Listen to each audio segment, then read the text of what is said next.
إن الحمد لله نحمده ونستعينه ونستغفره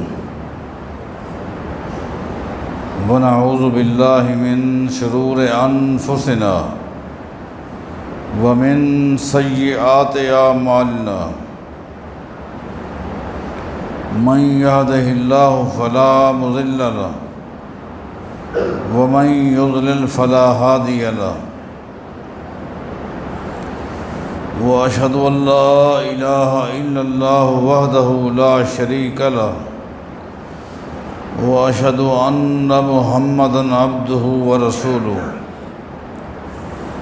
اللهم صل على محمد وعلى آل محمد كما صليت على إبراهيم وعلى آل إبراهيم إنك حميد مجيد اللهم بارك على محمد وعلى آل محمد كما باركت على إبراهيم وعلى آل إبراهيم إنك حميد مجيد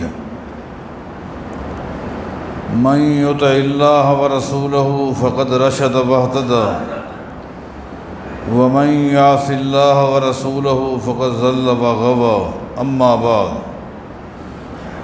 فإن خير الحديث كتاب الله وخير الهدي هدي محمد صلى الله عليه وسلم وشر الأمور محدثاتها وكل محدثة بدعة وكل بدعة ضلالة وكل ضلالة في النار اعوذ باللہ من الشیطان الرجیم بسم اللہ الرحمن الرحیم وقرن فی بیوتکن ولا تبرجن تبرج الجاہلیۃ الاولی واقمن الصلاۃ وآتین الزکاۃ وآطعن اللہ ورسولہ انما یرید اللہ لیذہب عنکم الرجس اہل البیت وَيُطَهِّرَكُمْ تَطْهِيرًا۔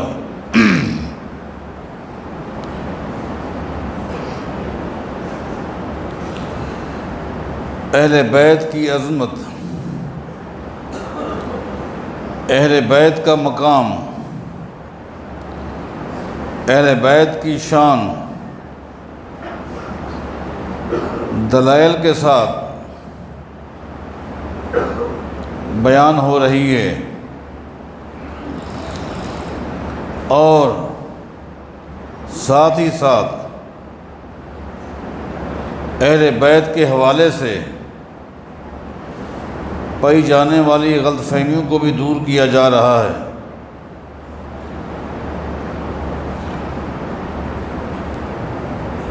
اہل بیت کے حوالے سے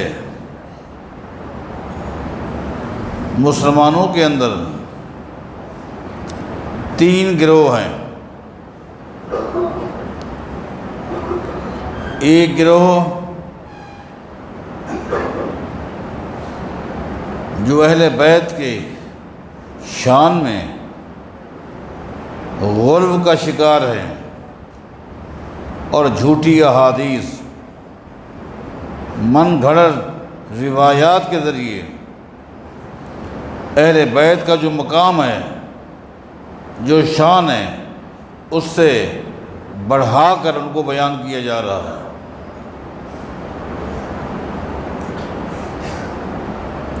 اور ایک گروہ ایسا بھی ہے کہ جو من گھڑت روایات کے ذریعے،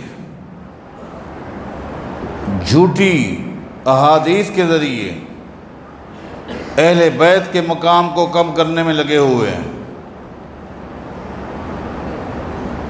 ہاں، ایک گروہ ہے جن کا عقیدہ صرف اہل بیت کے حوالے سے ہی نہیں بلکہ تمام صحابہ کے بارے، دین اسلام کے ہر نقطے میں عقیدہ اعتدال ہے۔ نہ وہ افراد کو اچھا سمجھتے ہیں، نہ تفرید کو اچھا سمجھتے ہیں۔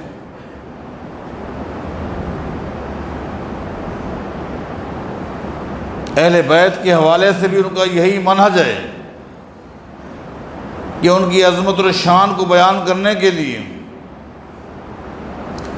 قرآن و حدیث اور صحابہ کرام کے وہ اقوال، وہ فکر جو صحیح سند کے ساتھ ثابت ہیں، وہی کافی ہیں۔ غلو کو اچھا نہیں سمجھتے، کیونکہ کائنات کے امام محمد الرسول اللہ صلی اللہ علیہ وسلم نے خود فرمایا تھا، لوگو انما ہلک من کان قبلکم فی الغلو، لوگو تمہیں پتہ ہے سابقہ قومیں کیوں برباد ہو گئی؟ ان کی بربادی کا مرکزی سبب غلو تھا۔ غلو کا معنی ہے کسی کو اس کے مقام سے اور آگے لے جانا۔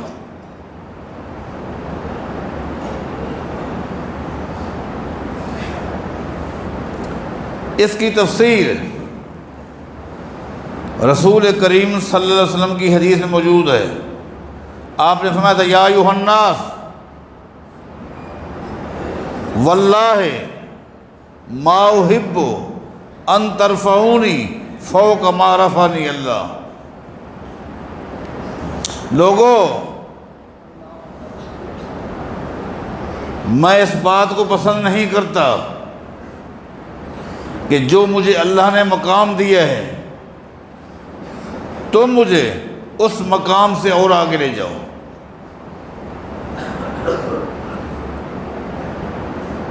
فقولوا عبد اللہ ورسولہ، میں اللہ کا بندہ بھی ہوں، اللہ کا رسول بھی ہوں۔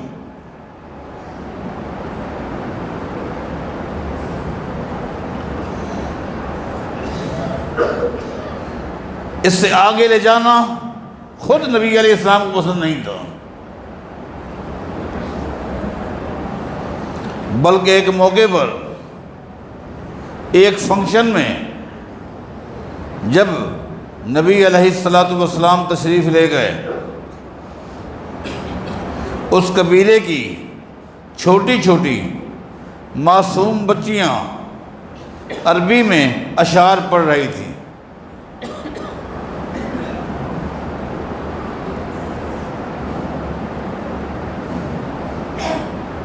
جس وقت ان بچیوں نے نبی علیہ السلام کو دیکھا تو انہوں نے ایک جملہ کہا، وَفِينَا نَبِيٌّ يَعْلَمُ مَا فِي غَدٍ، لوگو ہمارے درمیان ایک نبی بھی ہیں جو آنے والے کل کے بارے جو حالات ہیں ان کو بھی جانتے ہیں۔ کل کیا ہوگا، کل کیا ہونے والا ہے، کل کے حالات بھی جانتے ہیں۔ اب چونکہ کل کا علم ایک اللہ کو ہے، عالم الغیب ایک اللہ کی ذات ہے، وَعِندَهُ مَفَاتِحُ الْغَیْبِ لَا يَعْلَمُهَا إِلَّا هُوَ، اللہ تعالیٰ کے علاوہ کوئی غیب نہیں جانتا۔ یہ جملہ جو ان بچیوں نے کہا اس میں نبی علیہ السلام کا جو مقام تھا اس میں اضافہ تھا، اس لیے ایک دم نبی علیہ السلام نے اس جملے کو برداشت نہیں کیا اور آپ نے ٹوک دیا، میں دعیہا وقولی ما کنت تقولین، یہ جملہ صحیح نہیں ہے، اس کو اٹھا دو، ہاں اس سے پہلے جو تم کہہ رہی تھی وہ کہو، جس میں مجاہدین کی تعریف تھی، شہداء کی شان تھی، یہ جملہ صحیح نہیں ہے۔ تو میں عرض کر رہا تھا یہ ترہ امتیاز جماعت اہل حدیث کا ہے کہ وہ دین اسلام کے ہر مسئلے میں اعتدال کے قائل ہے، نہ افراد کو اچھا سمجھتے ہیں، نہ تفرید کو، نہ ہی غلو کو اچھا سمجھتے ہیں، اور نہ ہی جھوٹی روایات کے ذریعے کسی شخصیت کے مقام کو کم کرتے ہیں نہ زیادہ کرتے ہیں۔ یہ منہجی باتیں ہیں جو بار بار آپ کے سامنے پیش کرتا ہوں۔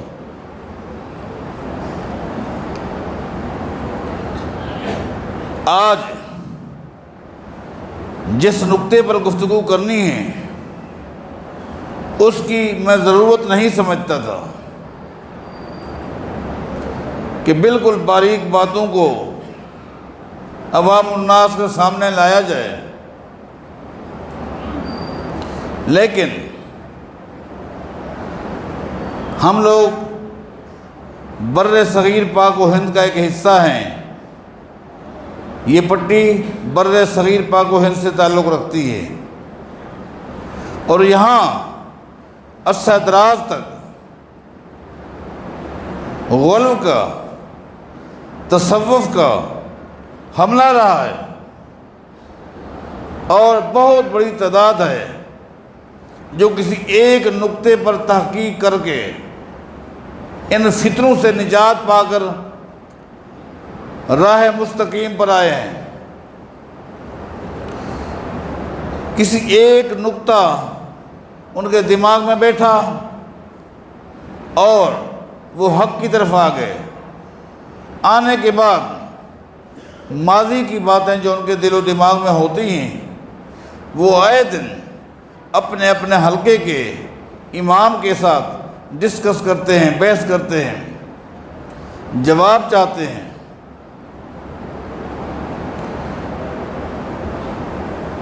تو میرا بھی ایک حلقہ ہے جہاں 40 سال سے زائد عرصے سے میں دوستوں کے ساتھ منسلک ہوں، اور میں جانتا ہوں ایک بہت بڑی تعداد ان فتنوں سے نجات پا کر یہاں آئی ہے، اور آئے دن اس طرح کے سوالات اشکالات کی شکل میں پیش کرتے ہیں۔ انفرادی طور پر ان کو جواب دے دیا جاتا ہے۔ اب چونکہ ایک ترتیب چل پڑی ہے تو ترتیب میں لازمی سمجھا اس غلط فہمی کا بھی ازالہ ہو جائے، اور وہ کیا ہے؟ اکثر دوست ماضی میں یہ کہتے رہے، اور بالخصوص جب سے میں نے اہل بیت کی عظمت کو شروع کیا ہے، کئی ایک دوستوں نے مجھے کان میں کہا، شیخ صاحب اس نقطے کی بھی وضاحت کریں، یہ بات ہمیں ہضم نہیں ہو رہی۔ وہ کیا ہے؟ کہا سیدنا حسن بن علی رضی اللہ تعالیٰ عنہ، ان کی شخصیت، ان کا گھرانہ، لیکن ہم نے ماضی میں اپنے بزرگوں سے یہی سنا ہے کہ حسن روزانہ ایک شادی کرتا تھا اور روزانہ ایک بیوی کو طلاق دیتا تھا۔ ایسا کیوں ہے؟ ایسا کیوں ہے؟ وہ تو ایک دیندار گھرانے کا فرد تھا، وہ تو متقی تھا۔ یہ کام تو کسی عیاش آدمی کا ہوتا ہے، روزانہ نکاح کرنا، روزانہ طلاق دینا۔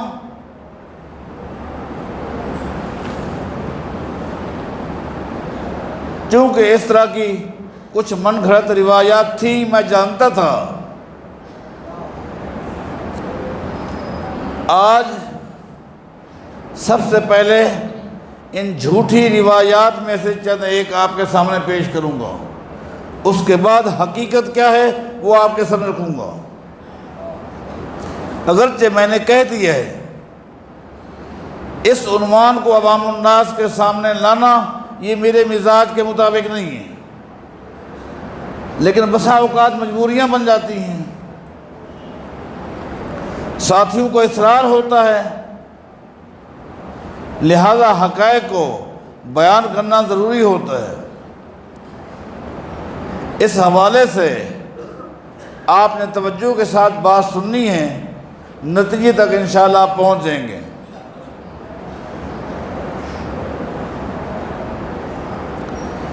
تیسری صدی ہجری میں ایک شخص گزرا ہے،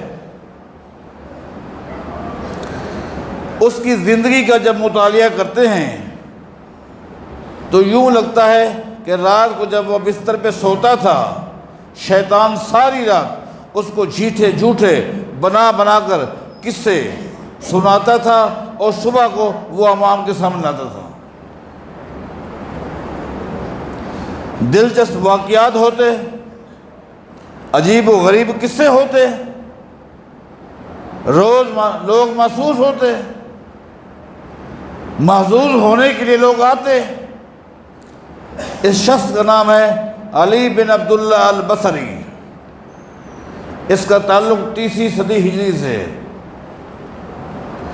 یہی وجہ ہے محدثین نے بارہا کہا کہ چند ایک صحیح احادیث کی آڑ میں یہ جو کچھ جھوٹ سناتا ہے اس سے بچو۔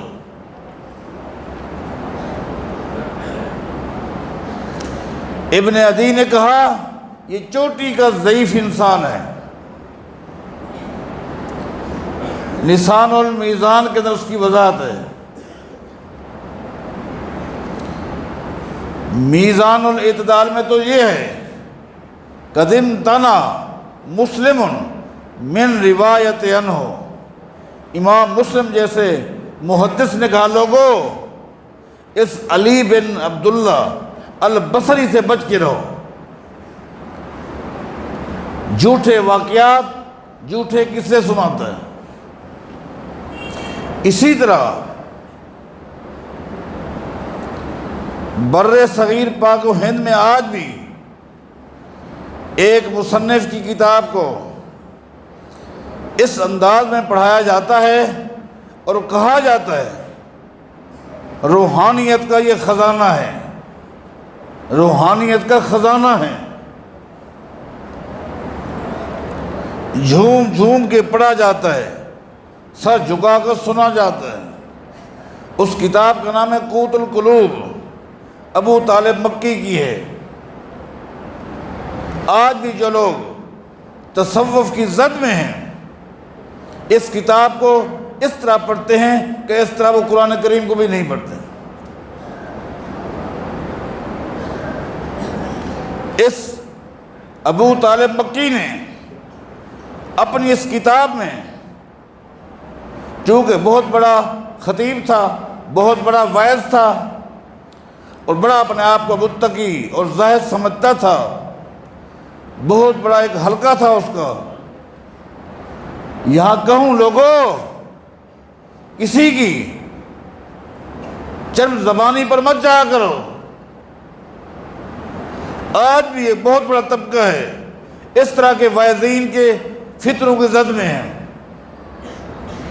اس طرح کے جھوٹے قصے، جھوٹے واقعات، من گھڑت احادیث سنانے والے آج بھی ایسے لوگ موجود ہیں۔ جب ان کا خالی اعلان ہوتا ہے لاکھوں کی تعداد میں لوگ جمع ہو جاتے ہیں۔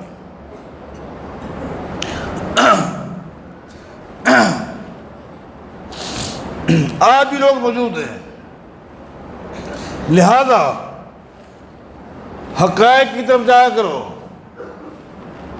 مزاج بناؤ، اپنا مزاج بناؤ، حقائق کو سننا، حقائق کو سمجھنا۔ کہانیوں کا دار ختم، آج تحقیقی دور ہے۔ اس ابو طالب مکی نے صرف ایک نقطہ لوگوں کے دماغ میں بٹھانے کے لیے کہ لوگ حسن بن علی کا کتنا احترام کرتے تھے، کتنی عزت کرتے تھے،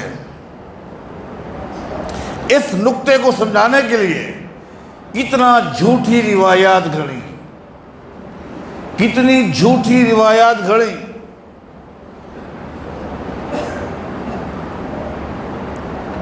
مثلا ابو طالب مکی نے ابھی اپنی اس کتاب میں کہا تزوج حسن ابن علی 250 کہ حسن بن علی نے 250 شادیاں کی تھی۔ آگے وجہ بتائے گا، حکمت بتائے گا۔ 250 نکاح کیے، وکیلا 300 اور کہا یہ بات بھی مجھ تک پہنچی ہے کہ 350 نہیں، پورے 300 شادیاں کی تھی، 300 شادیاں کی تھی۔ ایک روایت لکھتا ہے ربما عقد 4 وربما طلق 4۔ ابھی یہ تمہید ہے حسن بن علی کے اوپر، کہتا ہے ایسے بھی دن گزرے ہیں کہ صبح کو اٹھا اور 4 بیویوں کو طلاق دیتا، اور ایسے بھی دن ہیں کہ ایک دن میں 4 شادیاں کی۔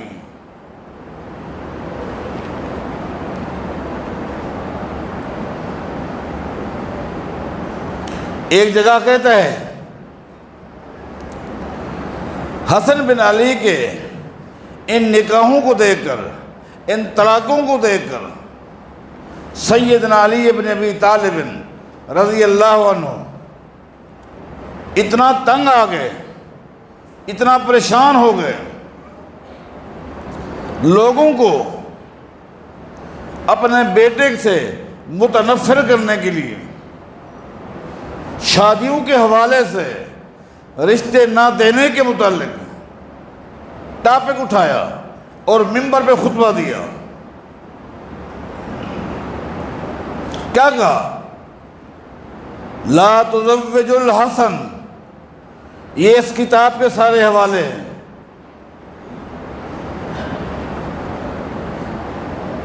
جو تصوف کی سب سے بڑی کتاب کہلاتی ہے۔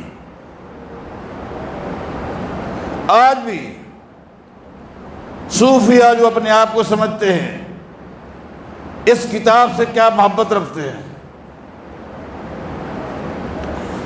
کہتے ہیں سیدنا علی بن ابی طالب رضی اللہ تعالیٰ عنہ نے منبر پہ خطبہ دیا، فرمایا لوگو لا تزوج الحسن، آج میں تمہیں منع کر رہا ہوں، منع کر رہا ہوں۔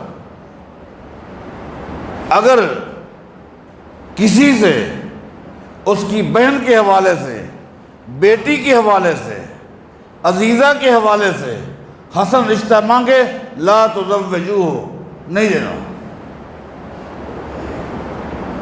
تم دیکھتے نہیں ہو کہ اس حسن نے کیا حاصل کر رکھا ہے، نکاح پہ نکاح، طلاقوں پہ طلاقیں۔ خبردار۔ ابو طالب مکی لکھتا ہے کہ سیدنا علی نے پورا خطبہ دیا، خطبے کے دوران ہمدان قبیلے کا ایک شخص کھڑا ہو گیا، ہمدان قبیلے کا ایک شخص کھڑا ہو گیا، اس نے کہا واللہ یا امیر المومنین لننکحنہ، اے امیر المومنین، یہ نہیں گویا سید علی کی بغاوت میں کھڑا ہو گیا۔ ان واقعات کے ذریعے جو کچھ ہو رہا ہے سمجھنے کی کوشش کریں۔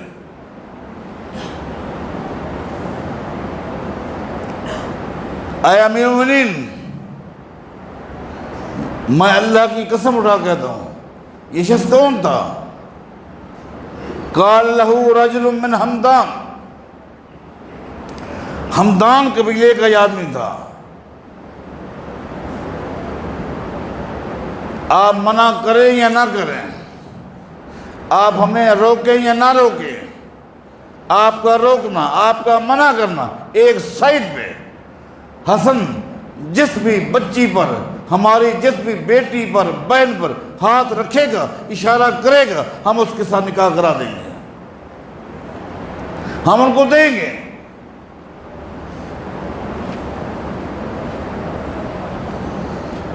حسن کو ہم منع نہیں کریں گے۔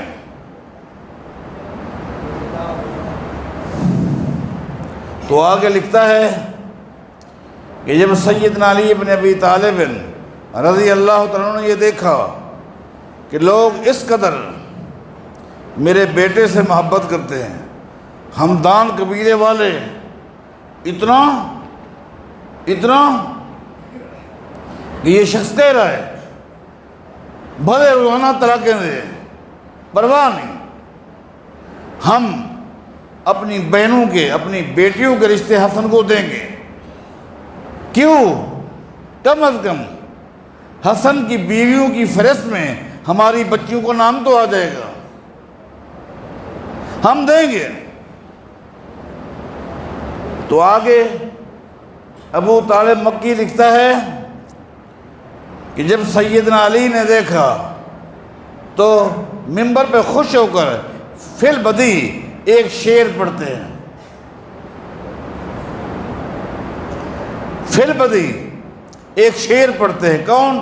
سیدنا علی رضی اللہ تعالیٰ عنہ منبر پہ کھڑے ہو گئے، لو کنت بوابا علی باب الجنہ، لو کنت بوابا علی باب الجنہ لقلت لحمدانہ ادخلوا بسلام۔ کاش قیامت کے دن جنت کے دروازے پر میری ڈیوٹی ہوتی تو میں ہمدان قبیلے کا استقبال کرتا۔ اگر میری ڈیوٹی ہوتی جنت کے دروازے پر قیامت کے دن تو ہمدان قبیلے کے لوگ جب آتے میں ان کا استقبال کرتا، جن کے دل میں میرے بیٹے کا اس قدر احترام اور مقام ہے۔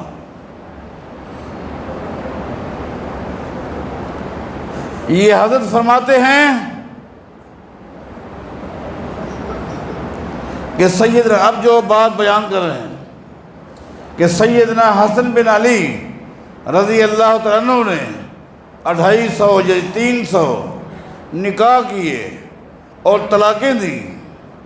نکاح میں احترام ہوتا تھا اور طلاق میں ایثار ہوتا تھا۔ آپ بات کو سننا، آپ نکاح کرنے میں احترام ہوتا تھا اور طلاق دینے میں ایثار ہوتا تھا۔ کس طرح کا احترام، کس طرح کا ایثار، وہ اس کی بڑی مثالیں دیتا ہے۔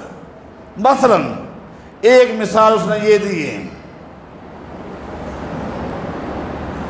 کہ عبد الرحمن رضی اللہ تعالیٰ عنہ نے حسن بن علی سے کہا، اے حسن، میں تمہیں اپنا داماد بنانا چاہتا ہوں، میری خواہش ہے اپنی بیٹی حفصہ کا رشتہ تمہیں دے دوں تاکہ تو میرا داماد بن جائے۔ اب یہ پورا ایک چھوٹا سا قصہ سنا رہا ہوں آپ کو۔ اس ابو طالب مکی نے تو بہت ساری باتیں بیان کی ہیں، یہ مثال کے طور پر کہ کس طرح احترام تھا اور کس طرح ایثار تھا، یہ بات ذہن میں رکھیں۔ عبد الرحمن نے کہا، حسن، میں چاہتا ہوں کہ میں تیرا سسر بن جاؤں، تو میرا داماد بن جائے، اپنی بیٹی حفصہ کا تمہیں رشتہ دینا چاہتا ہوں۔ اب احترام تھا، سیدنا حسن کیسے انکار کرتے، عبد الرحمن کو کیسے انکار کرتے؟ کیوں؟ عبد الرحمن کس کا بیٹا ہے؟ ابو بکر صدیق رضی اللہ۔ اس گھرانے کو کیسے انکار کرتے؟ عبد الرحمن سے کیسے کہتے کہ میں آپ کا داماد نہیں بننا چاہتا، آپ کی بیٹی سے نکاح نہیں کرنا چاہتا؟ یہ احترام ہے۔ احترام میں حفصہ کے ساتھ نکاح ہو گیا۔ اگلے دن سیدنا حسن کے بارے کہا، اس کو پتہ چلا کہ میں نے کل عبد الرحمن کی بیٹی کے ساتھ جو نکاح کیا ہے، پتہ چل گیا کہ اس کے ساتھ تو منذر شادی کرنا چاہتا تھا، بڑی زیادتی ہو گئی مجھ سے، منذر اس کے ساتھ شادی کرنا چاہتا تھا۔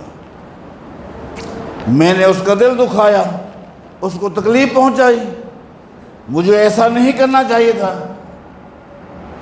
اب منذر کون ہے؟ کائنات کے امام محمد الرسول اللہ صلی اللہ علیہ وسلم کا بھتیجا ہے۔ کیوں؟ زبیر کا بیٹا ہے، اور زبیر نبی علیہ السلام کے پھوپھی زاد بھائی ہے، رشتے میں بھتیجا لگتا ہے۔ اب ایثار میں حفصہ کو طلاق دے دی۔ وہ احترام تھا، یہ ایثار تھا۔ عبد الرحمن کے احترام میں شادی کی، زبیر بن منذر بن زبیر کے ایثار میں اس کو طلاق دے دی۔ آگے یہ بات بھی ایک لمبی بیان کر دی کہ جب عدت ختم ہوئی تو سیدنا حسن نے منذر سے ملاقات کی کہ میں نے جو طلاق دی ہے وہ تیری وجہ سے دی ہے، مجھے معلوم ہو گیا تھا کہ تو اس سے محبت کرتا ہے، اب نکاح کا پیغام بھیج۔ منذر نے نکاح کا پیغام بھیج دیا۔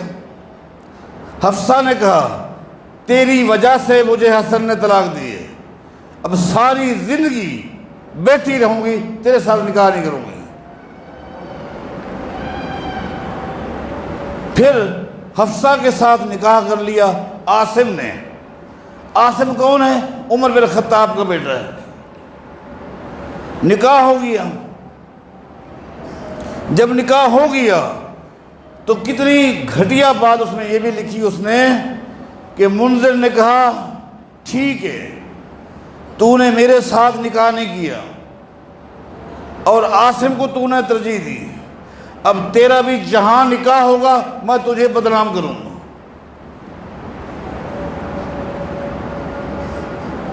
منذر نے حفصہ پر الزام لگا دیا۔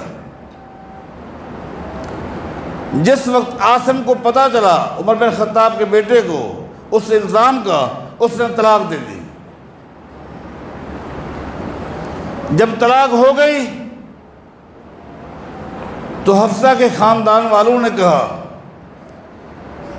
یہ ہے تو جھوٹا، اس وقت معاشرے میں سچا ہے، تو ہے سچی لیکن معاشرے میں تو گندی ہو گئی، اب ہمارا مشورہ ہے تو منذر کے ساتھ نکاح کر لے تاکہ اس کا جھوٹا ہونا واضح ہو جائے اور تیری حقانت آ جائے کہ اگر وہ سچا ہوتا تو جو بات اس نے کہی ہے اس نے کیوں نکاح کیا۔ اس نے کہا بات تو ٹھیک ہے۔ حفصہ نے منذر کے ساتھ نکاح کر لیا۔ آگے ایک طویل داستان ہے، میں آپ کو کیا سناؤں۔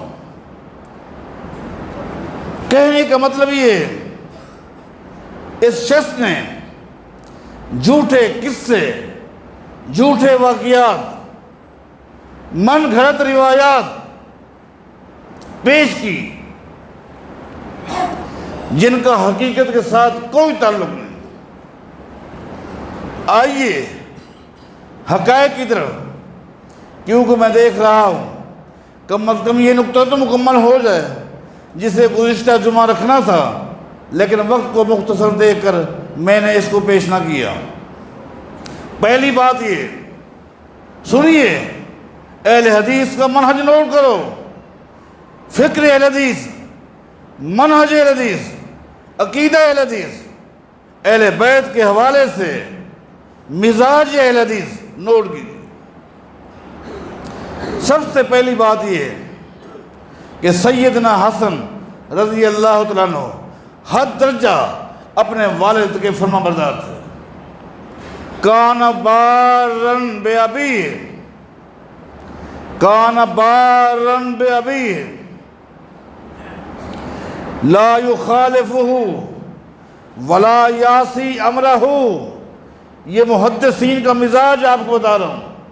سیدنا حسن کے بارے محدثین کا مزاج کیا ہے؟ فرماتے کان بارن بے ابی، سیدنا حسن ساری زندگی جب تک سیدنا علی زندہ رہے، زندگی میں کبھی ایک موڑ پر بھی سیدنا حسن نے اپنے والد کی نافرمانی نہیں کی۔ سیدنا علی ان کو منع کرتے، وہ یہ کام کرتے، یہ ہو نہیں سکتا، یہ کام ہی نہیں تھا۔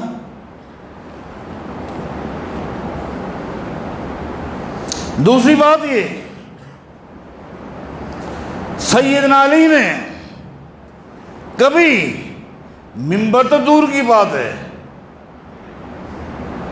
منبر تو دور کی بات ہے، کبھی نچلی چھوٹی نچلے سطح کی نجی مجلس کو بولتے ہیں، نجی مجلس میں بھی کبھی انہوں نے اپنی اولاد کی اولاد کے بارے عوام کو باغی نہیں بنایا تھا، اپنی اولاد کے خلاف کبھی عوام کو نہیں اکسایا تھا، کسی بھی حوالے سے کہیں بھی ثابت نہیں، وہ بھی فرمانبردار، اور سیدنا علی بھی اپنی اولاد پر حد درجہ شفیق تھے اور مہربان تھے۔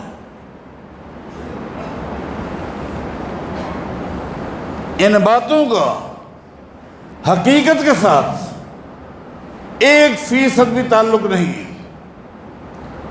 یہ محض من گھڑت قصے ہیں، عوام کو محظوظ کرنے کے لیے، خوش کرنے کے لیے،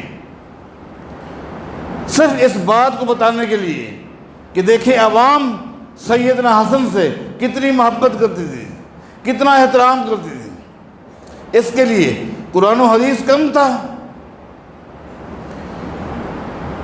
عوام تو اہل بیت کے ساتھ محبت کرتی تھی اس حوالے سے کہ محمد مصطفیٰ کا خاندان ہے۔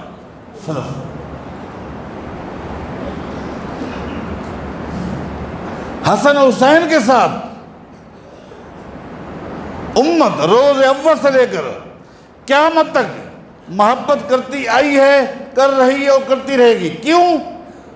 نبی علیہ السلام نے فرمایا تھا یہ میرے بیٹے ہیں، یہ جنت کے وہ 2 پھول ہیں جو اللہ نے مجھے دیے۔ نبی علیہ السلام حسن حسین کے ہونٹوں پر ہونٹ رکھ کر بوسے لیا کرتے تھے، ان الحسن والحسین سیدہ شباب اہل الجنہ، لوگو میرا حسن میرا حسین جنت کے نوجوانوں کے سردار ہیں۔ یہ باتیں معمولی ہیں، یہ باتیں کوئی کم ہیں کہ نبی علیہ السلام ان کو اٹھاتے، ابو بکر صدیق جیسی شخصیت دے کر فرماتی تھی اے بچوں اللہ نے تمہیں بہترین سواری دے دی۔ نبی علیہ السلام کے کندھوں پر دیکھ کر، حسن کو حسین کو دیکھ کر ابو بکر صدیق فرمایا کرتے تھے اللہ نے تمہیں بہترین سواری دی ہے۔ نبی علیہ السلام فرمایا کرتے تھے ابو بکر نعم الراکب و نعم المرکوب، سواری اچھی ہے تو سوار بھی اچھے ہے۔ ان کی عظمت کو بیان کرنے کے لیے، مقام کو بیان کرنے کے لیے یہ باتیں کم ہیں؟ ضروری ہے جھوٹے قصے اور کہاوتیں قوم کے سامنے پیش کی ہیں۔ ہاں قدرے روٹین کسے قدرے زیادہ ان کے نکاح ہیں۔ میں نے مکمل انصاف کے ساتھ جب تحقیق کی، میں اس نتیجے پر پہنچا جو صحیح روایات سے بات ثابت ہے، وہ یہ ہے سیدنا حسن رضی اللہ تعالیٰ نے غالباً 11 یا 12 شادیاں کی تھیں۔ اس میں یقیناً اس میں کوئی شک نہیں 8 کو یا 7 کو طلاقیں بھی ہو گئی۔ یہ روٹین آج بھی ہوتی ہے، یہ کوئی ایسی کہانی نہیں ہے کہ 10-12 کو 300 میں لے جائیں۔ میری تحقیق کے مطابق ٹوٹل تقریباً 20 بچے ہیں، ان کی بیویوں کو، ان کے ان بچوں کو اصحاب السیر والے نے صحیح سند کے ساتھ اپنی کتب میں بیان کی ہے۔ جو یہ 300 کہتے ہیں نہ انہیں نام یاد ہیں، نہ ہیں، نہ نام یاد ہیں، نہ بچوں کو پتہ ہے۔ یہ من گھڑت باتیں ہیں جن کا حقیقت کے ساتھ کوئی تعلق نہیں ہے۔